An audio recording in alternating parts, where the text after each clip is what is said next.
Hi guys, how's it going? I hope you all are doing well. Welcome back to my channel, and welcome if you're new. I'm Nika and I make book related videos, and today I'm going to be showing you all the books I got in February. I'm actually very happy that I control myself and didn't buy too many books. I just got 4, so technically I just got 3. So yeah, without further ado, I'm going to show you these books, and don't forget to like this video and subscribe if you haven't already. Also, don't forget to click on the bell icon so that you're notified every time a video goes up. So yeah, now that the intro is over, I'm just gonna dive straight in and show you all the books I got, because I surely am very excited about all of them. So I do have to tell you that I got all of these books at the Kunzum store, the Greater Kailash one. So yeah, let's see. First up, we have Tender is the Flesh by Augustina Besterica. Now, I've heard a lot about this book, and I mean, I already know what it is, and technically, I've read just 2-3 pages, but I still started. That still counts. If everyone was eating human meat, would you? Marcos is in the business of slaughtering humans. Only no one calls them that. He works with numbers, consignments, processing. One day he's given a specimen of the finest quality. He leaves her tied up in an outhouse, a problem to be disposed of later. But she haunts Marcos. Her trembling body and watchful gaze seem to understand, and soon he becomes tortured by what has been lost and what might still be saved. So yeah, this book is very much along the lines of what I like, sort of like weird stuff. How do I explain this? If you've read Mariana Enrique, Samantha Schweblin, you definitely understand where I'm coming from.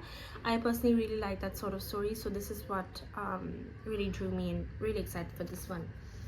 Then along the same line, more or less, I have A Certain Hunger by Chelsea G. Summers.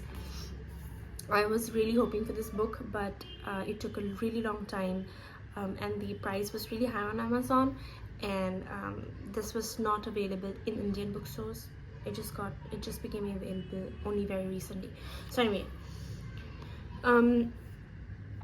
from her idyllic farm to table childhood to the heights of her career as a food critic, Dorothy Daniels has never been shy about indulging her exquisite tastes, even when it led to her plunging an ice pick into her lover's neck.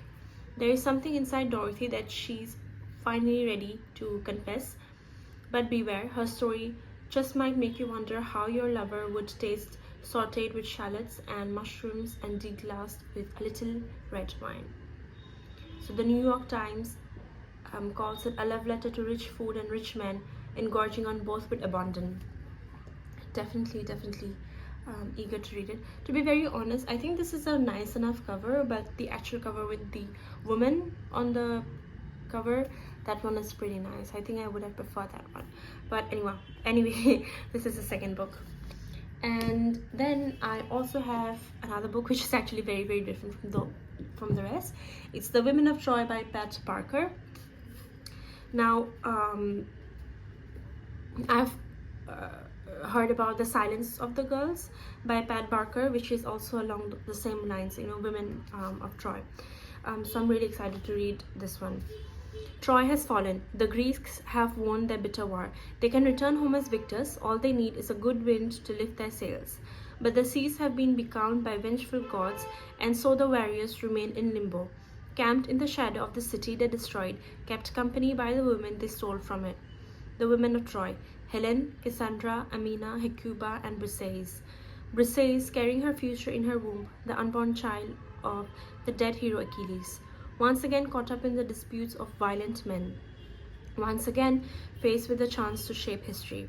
Masterful and enduringly resonant, The Women of Troy continues Pat Barker's extraordinary retelling of one of our greatest classical myths, following on from the critically acclaimed The Silence of the Girls.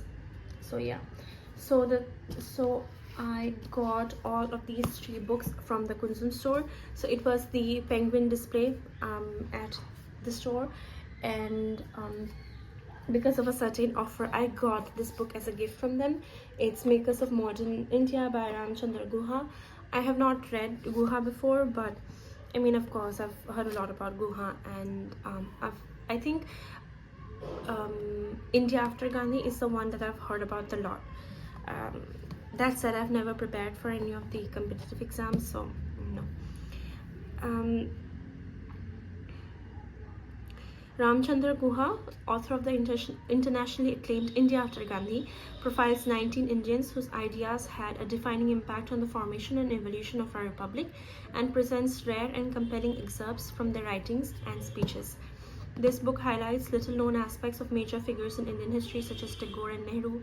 It also rehabilitates thinkers who have been unjustly forgotten, such as Tarabai Shinde and Hamid Alwai. These makers of modern India did not speak in one voice. Their perspectives are something complementary and at times contradictory to each other. The topics they explore and analyze include religion, caste, gender, language, nationalism, colonialism, democracy, secularism, and the economy, that is to say, all that is significant in the human condition. These issues have a resonance in our own times, not just in India but everywhere in the world as well. So yeah, I don't think I'll be picking this up immediately, but this is something that I'm really glad to have in my possession and really thankful for. Speaking of such non-fiction historical books, I actually really want to read Jawaharlal Nehru's Glimpses of Modern History, I think it was called. So yeah, really want to read that. And that's the video, guys. That's the whole video. I got these 4 books, new books in February. I bought these 3 and I got this one as sort of a gift. So yeah, that's that for this video. Thank you so much for coming along. I'll see you again in another one. Until then, take care. Peace. Bye.